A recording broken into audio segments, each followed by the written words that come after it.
It is World War II, and everywhere you see Uncle Sam's picture with the slogan, "I want you for the U.S. Army." The posters are pressuring individuals into signing up for the Army. Now it is the 21st century, and instead of Uncle Sam posters, we see signs asking people to donate blood. Although the issues are very different, both express the same kind of importance to do something. Due to the fact that people are living longer and doctors are finding new cures for illnesses, the demand for blood is on the rise. In order to fulfill this dire need, blood drives are being held all over the country.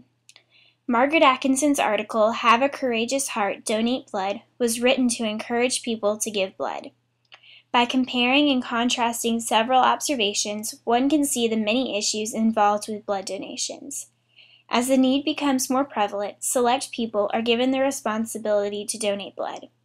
But whether people take on this responsibility is up to them. Blood drives are present all over the country, mainly because there is a need. One reason for this dire need is because of technology and research in the medical field.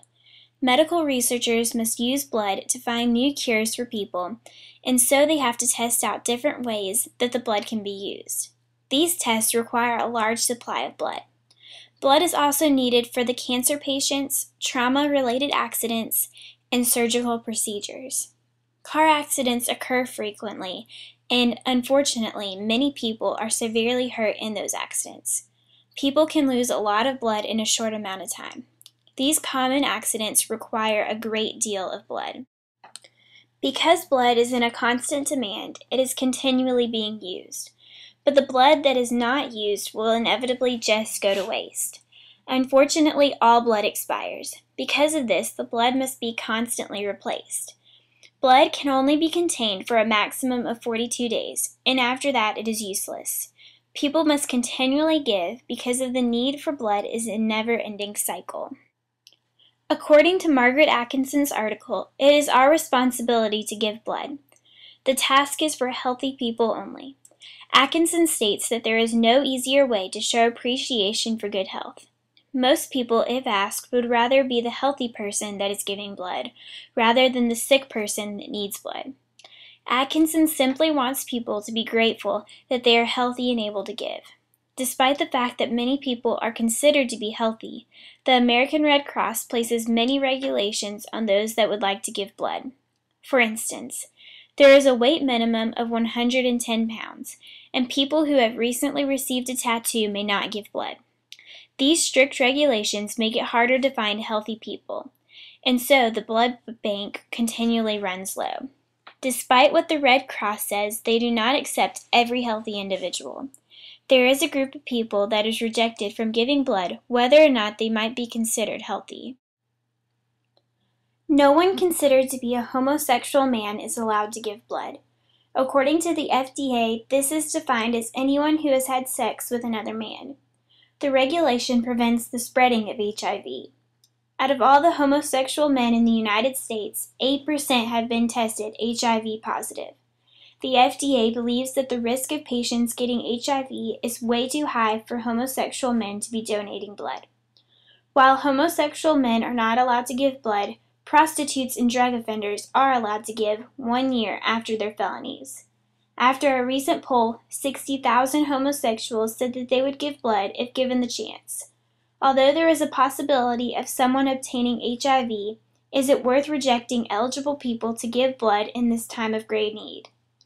These men who are not eligible to give blood are more willing to give than those who are healthy and able. 60% of the people that live in the United States are healthy and capable of giving, but only 5% actually donate. What motivates that small percentage to donate? Over 500 people were recently surveyed about their motives for donating blood, and the most common response was a selfless intention. Most people donate so that they can help out other people in need. Some donators feel like it is their responsibility, and that is why they continually give. Most people, who had never donated before, said that they were motivated by friends and relatives. Many times, people do not think to give until a family crisis arises or a friend asks them to. The number one reason why people do not give blood is because they have never been asked to do so. Peer pressure influences people to do activities that they would not normally do. Margaret Atkinson said that she eventually complied when a friend asked her to go along with her to give blood. At the end of Atkinson's article, she asks her readers to give blood. Many times, people are too lazy to get out and do something for other people until they have been asked, or they allow their fears to get in the way of their actions. Fear can either motivate or discourage people from doing the things that they would like to do. For instance, someone who has a fear of needles would not want to give blood, but someone who fears losing a loved one would want to. People who have given blood have had both positive and negative effects. These effects can be mental and or physical. A positive effect could be a feeling of satisfaction in himself because he knows that he has done something good, while a negative effect might be a fear of needles. The repercussions of these effects will either cause someone to keep donating or keep them from ever donating again. Will self-motivations ever not be enough to convince someone to give blood? There could come a day when people must receive incentives to give, besides just the free refreshments and a good conscience. If the need for blood increases, will we have to push aside the rule that says homosexual men are not allowed to give? As the regulations for blood donations become even more strict, people who are willing to give are not able. My friend recently went to an American Red Cross blood donation center. She was perfectly healthy and she met all of the guidelines except for one small requirement. She was exactly 1 pound underweight, and so she was rejected from giving blood. News articles and people are saying that there is a demand for blood, but yet they reject certain healthy people because of minute standards. These organizations do not look like they will be changing the rules anytime soon. Certain healthy people must accept the responsibility to give.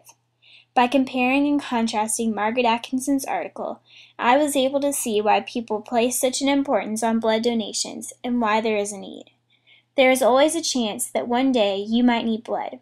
So are you going to step up to the responsibility and give, or let others take on that task for you?